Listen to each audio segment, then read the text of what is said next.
Well, hey, Megan. Hello, how are you today? I'm good. How are you? Doing well. Good to see you. Good.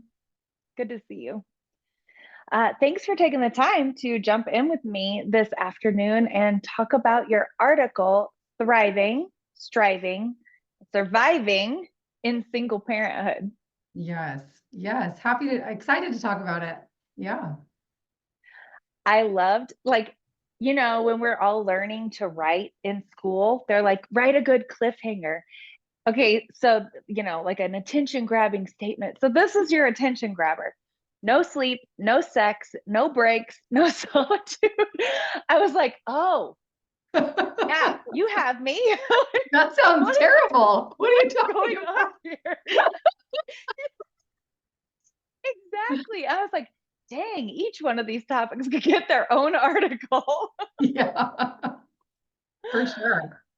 But like, that is the reality of being a single parent. You jump in and you start talking about you're alone, but never alone. Yeah. Yeah, it was something that I started putting together. Well, as I was thinking about writing the article, I was like, what do I want to write about? And I started just kind of playing with this idea of like the loneliness that we feel as single parents, but also kind of that overwhelm of like, I can't get any solitude. And it is a weird tension. It is a weird tension. You said this, I'm just going to quote it. Loneliness is common to all of us at one time or another, but a single parent may experience this more acutely and more often. And I was just like, oh, that encompasses the intensity of what it can Mhm. feel like. Mhm. Yeah, it can feel so intense. Yeah. And I think loneliness like can be intense for everybody. I think loneliness is kind of an intense feeling. And so, yeah, feeling it more often or more acutely in times of like, because parenthood can be overwhelming, as all of us know. Yes, yes. Yeah, so I think that overwhelm of parenting combined with that sense of being alone in it can be it's kind of a bear. Yeah. Yeah, you talked about looking for moments of solitude, to just get some time in your own brain, just with yourself. You were like, could be waking up at 4 a.m. or staying up, till 10 or 11. And then you're like, but don't do both because then that's the end. Not speaking of experience at all. Right, right. Yes, yes, that we need sleep. We need a low time, but we also need sleep. And yes, you'll be an exhausted basket case, I think is the words I Yes. use frequently about myself. Yeah, right. Like, how am I feeling? Mm, Yes, that's that's perfect. the case. Yes. And so you are like, okay, parents, single parents, let's get really practical and let's actually talk about what is helpful, what is Mm. not helpful.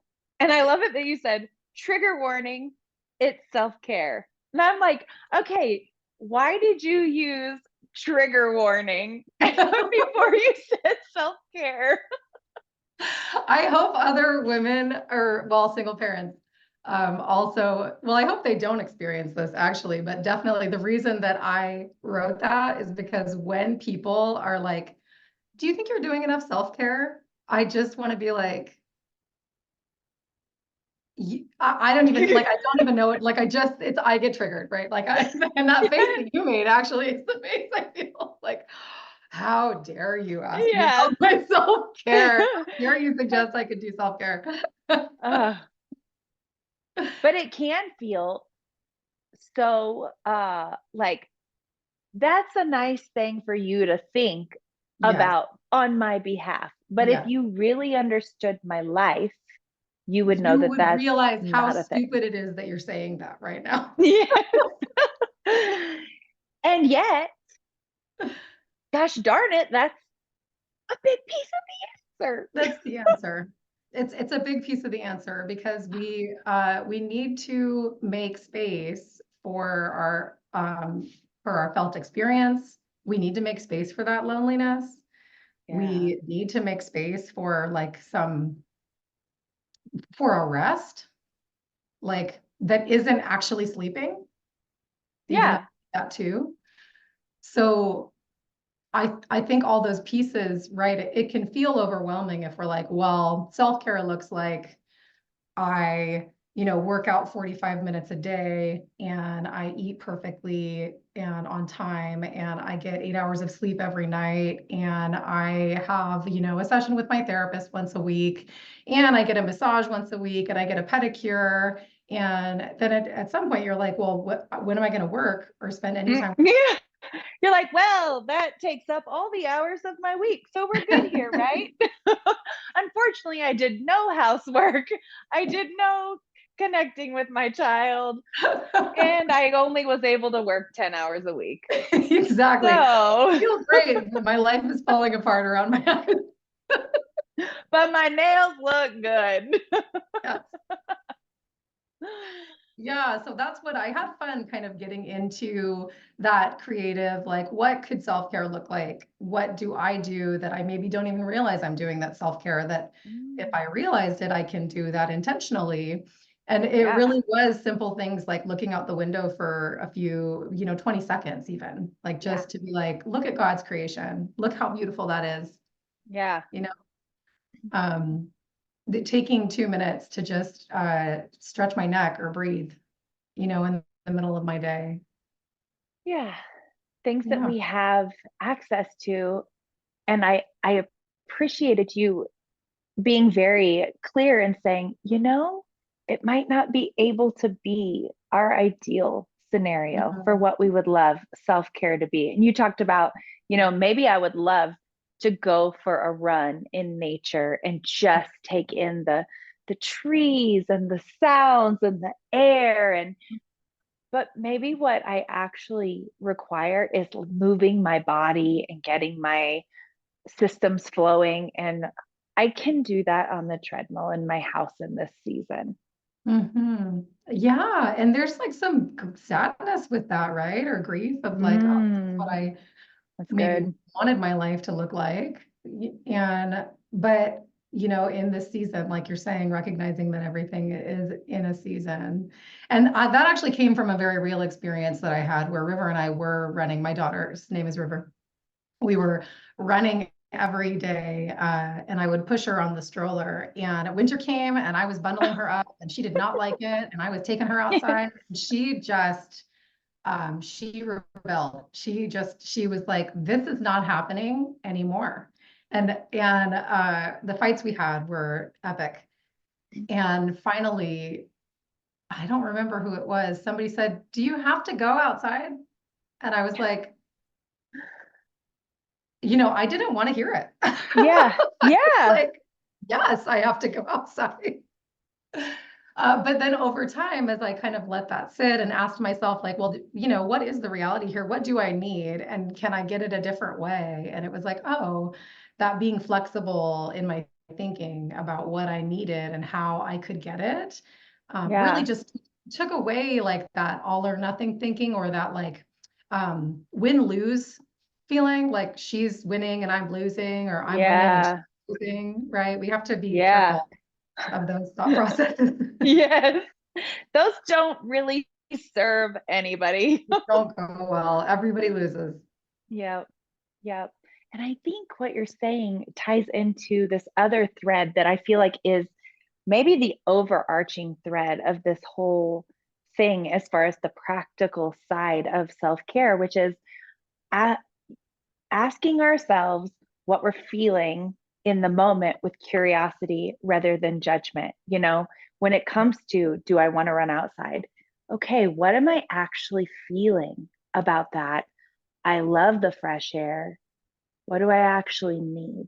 Could I be satisfied with this? Would I be willing to try it to see if it would benefit our family? And will I give myself permission after trying it to sit in those feelings and learn from the experiences of them? And, Mhm. of all the pieces that you talk about, the practical things, it feels like at the root, caring about ourselves and giving it's like we have these children that we want to nurture. We're so in tune with what we know they need. We Mhm. want to be really diligent to connect with them and show up for them. And that's what the Mhm. Lord wants for us. Like we're his kiddos and he cares about nurturing us. And Yes. so when we sit in those feelings, we're allowing ourselves to engage that with Mhm. him, is what it seems like to me. So beautiful to connect it to that spiritual piece because we are his children and we can experience his love and his care for us when we sit with our emotional experience and him at the same time. Mm, mm. I think that there is so many, you mentioned like taking 20 seconds to look outside. How many times a day is something coming up for us and we just push through it because we got so much to do. We have so many things we need to accomplish and we need to accomplish them yesterday. But there is an opportunity there by our emotional wiring that he gave us as a reminder to to take just a second and nurture ourselves and allow him to nurture us. Mm-hmm. Yeah, it's like it's that Sabbath time, it's a rest time, right? That we want to have periods of that and Yeah. on regular basis, regular schedule of just those experiences. Hmm. Yeah. Well, I want to maybe shift into some of the practical things that you talk Hmm. about in your article, because I think everybody watching is like, yeah, yeah. And Right.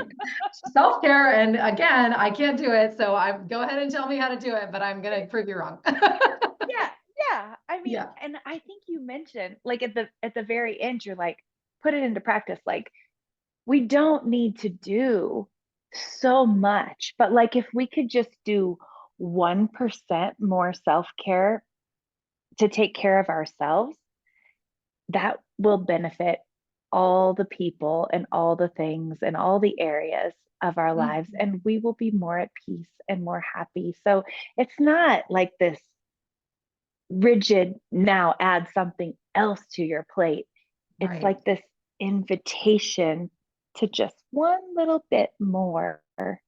Yes, I love the way you put that. I think that is the feeling I wanted to convey with it. And also that when we are caring for ourselves, we are caring well for our children, that we're modeling that to them, that there is an inextricable connection between the well-being of a parent and the well-being of their children. Yes. And a frazzled and dysregulated parent is going to, come across to their children and create dysregulation in their children. And again, this isn't a guilt trip. We all get No. dysregulated and Right.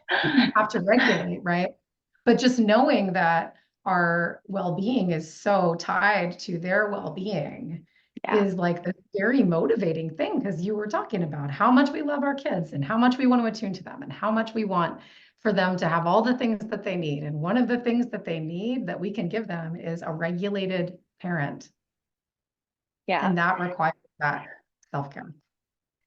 And I'm maybe jumping around in the flow of your article a little bit, but as you're mentioning this, I'm like, we need our space to help them regulate all the things of childhood, right? Like, Mhm. who helps us regulate? Mhm. Mhm. Yes. And we talked about God, right? That's such a big piece, but anybody who's ever felt totally alone in their emotional experience and is crying out to God in that moment and doesn't Yeah.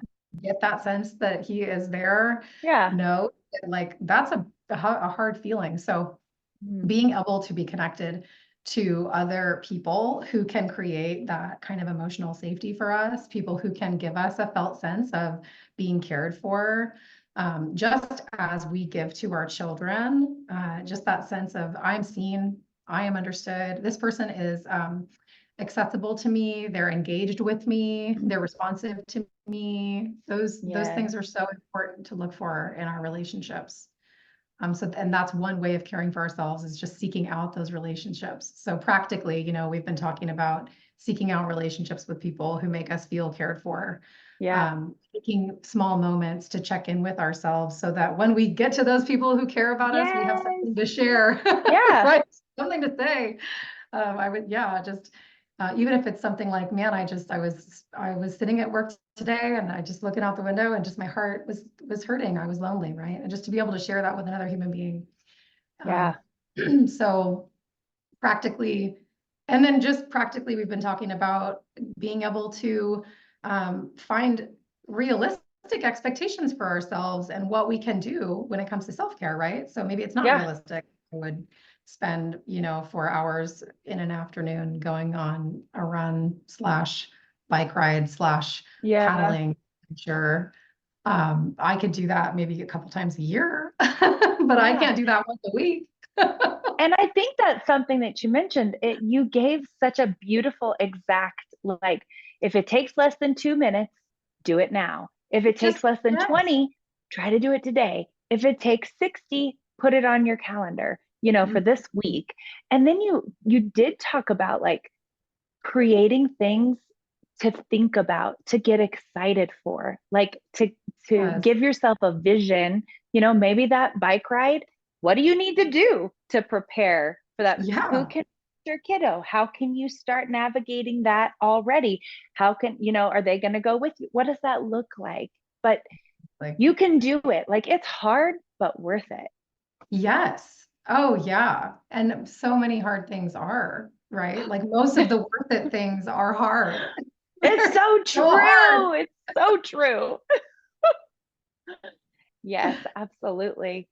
Um, you were talking about friends and regulating with them, and just wanting to mention that that's what our clinical team does. That's what Yes. counselors do. They help co-regulate. And in this Yes. season of my life, I am just, you know, experiencing relationships with other adults that are safe in a new way.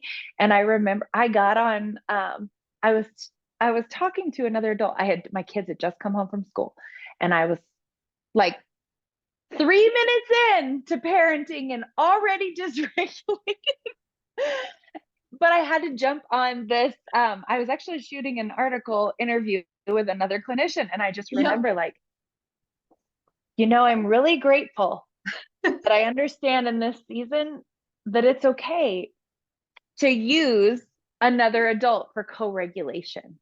Uh-huh. Oh, yeah. Like it's not only Absolutely. okay, it's like actually how the Lord designed our bodies. And so I Oh, love just felt that. like Yes. such a weight lifted, because I'm like, oh, I can't wait to get in here, because you have something you can offer me. We Yes. have something to offer each other. Absolutely. Oh, so beautifully put. And that you were aware of that and then let yourself have that.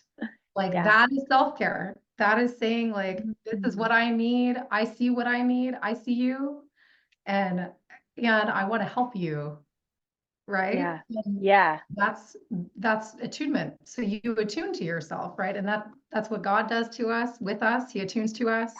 That's what a caring other person does, and that's what our counselors do. And it's pretty cool to talk to a person that has been trained to attune to you. That's Right? a good thing. Like that feels good. It does feel so I love good. it. Right? I'm like, just soak it in. Yes, absolutely. And I think most counselors will tell you, like, we have a counselor, and if we don't have a counselor, we're getting a counselor as soon as we can, right? I mean, Right. because we all need that, and we recognize the value of it. Yep. There's nothing like a safe person that can attune to you and wants to attune to you. They see your value, They Yes. want to show up for you. It's really precious. Mm, so good. And it's a good example for our kids. Absolutely. Yeah. I love it. That's what we give them. Yeah. Yeah. Oh, well, it's been so fun to get in and So chat fun. about this article. I appreciate not just the like practical, but like also the holistic view of single parenthood. And I just, like I just want to hug all the single parents watching this right now. I'm like, Yes. it's a hard season, but you've got this. Like we're rooting for you. We are so rooting for you. I'm in it with you. Like I know your pain, and it is something that can grow. We can grow in it, even though we're struggling. We can grow, and we can help each other do that. Yeah, love that. Mhm. Well, I will see you in the next article, Megan. Good to see you. That sounds good. Bye.